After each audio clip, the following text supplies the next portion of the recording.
Doug Gottlieb's history. I think it was 95. He just graduated. I want to say Notre Dame, played basketball there.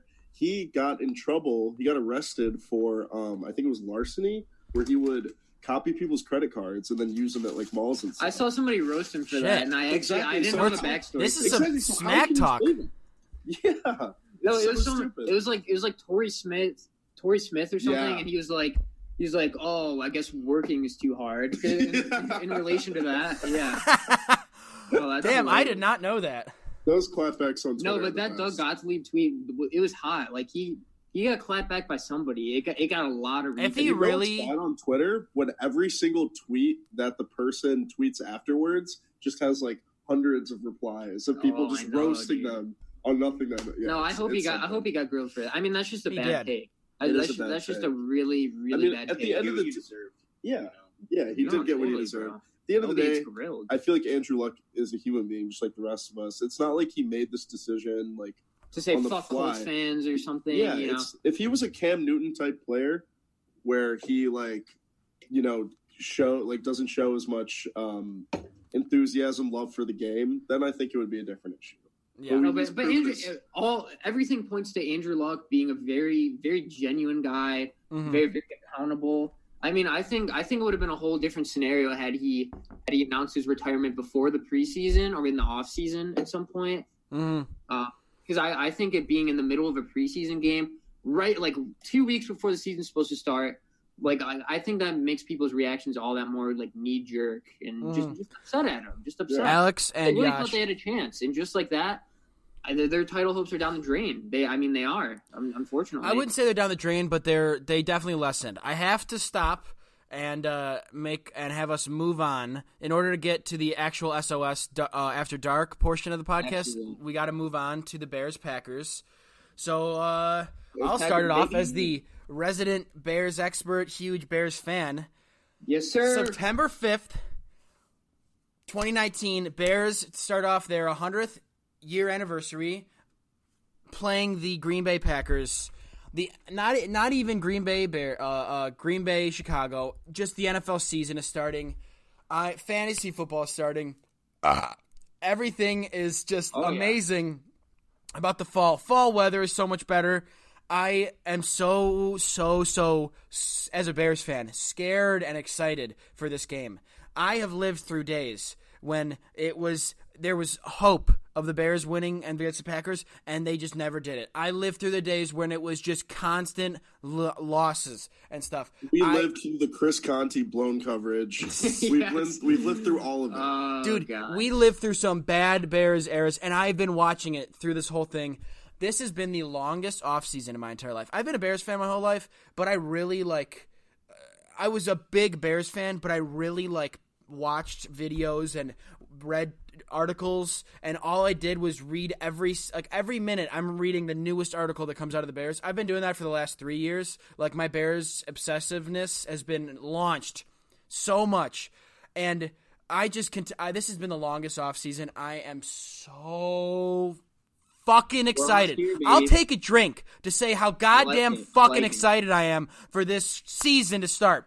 I cannot wait to see this season start, and hopefully, I'm going to say hopefully because I am superstitious and I know what Aaron Rodgers can do to us. Hopefully, in Soldier Field, Bears kick the living shit out of the goddamn Packers. Kick the living shit out of them! I cannot wait. All right? I'm serious. This is unbelievable. Alex, please talk before I blow a fucking gasket. I'm going to pour myself 3 shots for that. I mean, I think what I want to do for this Bears Packers week 1 preview here is kind of give a little score prediction, little knee jerk. You know, I feel like that's what we're going with tonight. Yes, I'm sorry I had to rant right there. Hot take. Regs, what do you think the score is going to be week 1? No, you guys go first. I do not want to go first. I don't like. Go first, Yash, Chris. You got any idea? Chris, what? Yeah. Well, what do you think in week 1, bro? 21-14 Bears.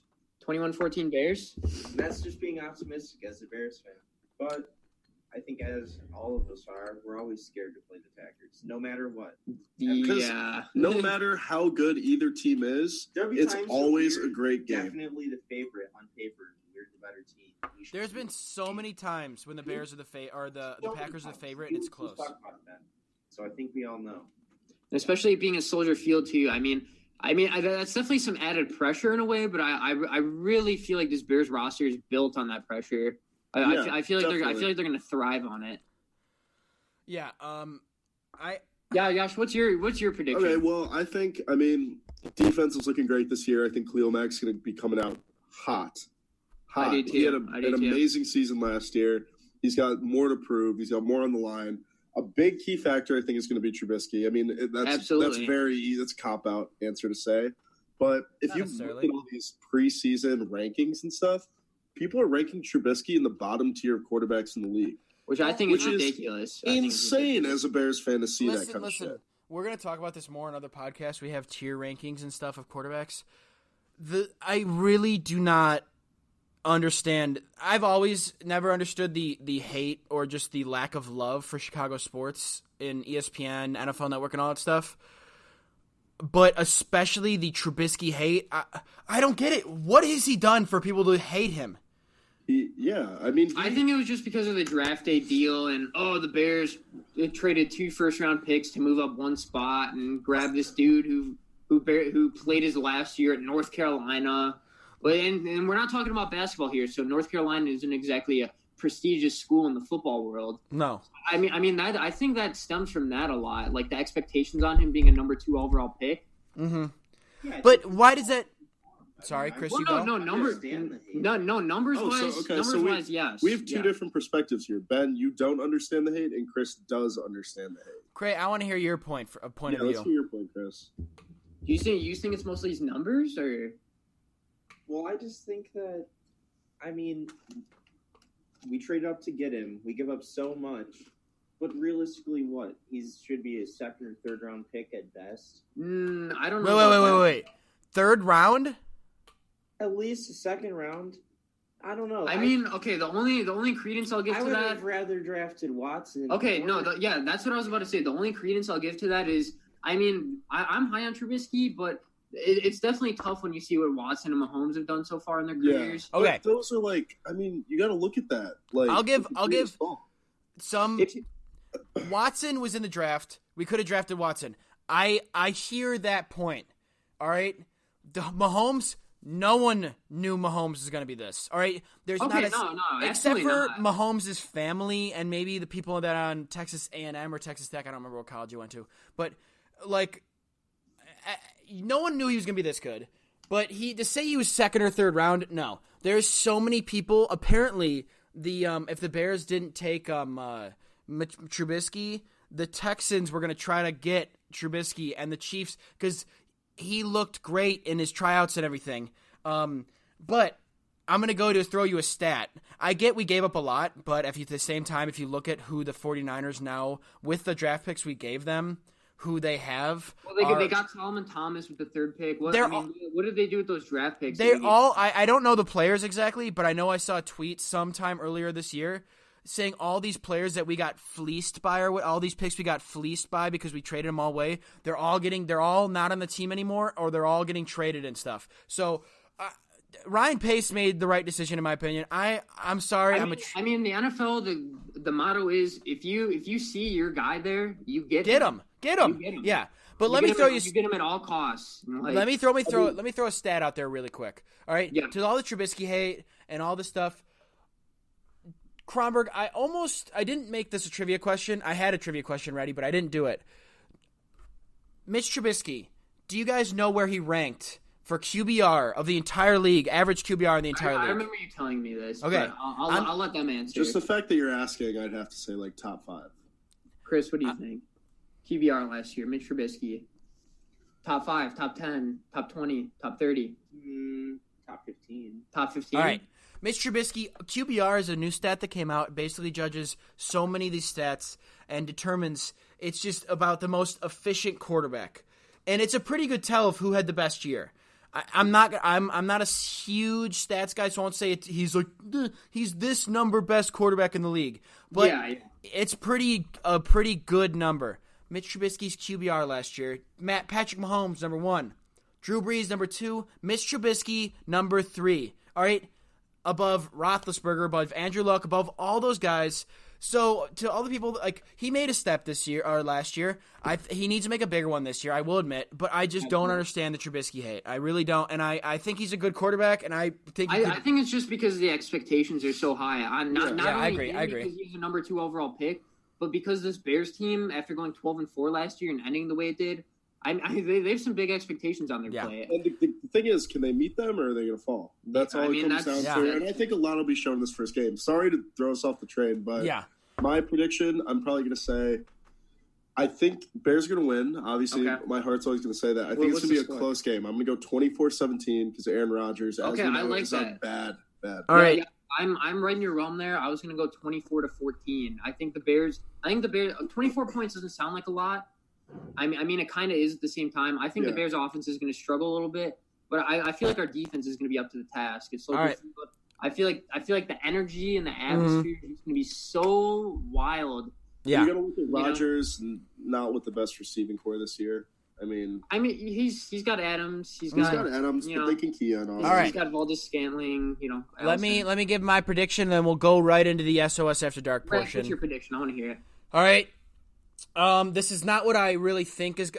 It's what I think is going to happen, but I really don't I'm not I'll be 100% not surprised at all if A, the Bears lose, or B, it's a close game.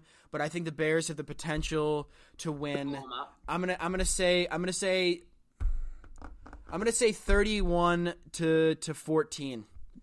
Okay. I think it will probably be closer, but I just think the Bears might pull out all the stops and actually just play a great game. I'm going to knock on wood here. You don't get how much I'm freaking about. Dude, that would be a statement game. Yeah, absolutely. And I think that the reason I say that is because I think this year will be a statement year, or should be. So I'm going to make a statement prediction. I mean, all the players have known this since the schedule came out. This has been circled on their schedule after what happened week 1 last year. I just feel like Trubisky, Mack, all those guys are going to be they're going to be ready to go, dude. They're going to be ready. All right, let's throw. Rags just took another shot. Yeah, I took my shot for what I swore earlier for that whole rant. On that note, let's get into our first After Dark segment of the night. Yes. This will be our first annual Player Spelling Bee. That's going to be interesting. That's going to be Hold on. Kronberg, I want you to say Player Spelling Bee again. Say it again. Player Spelling Bee.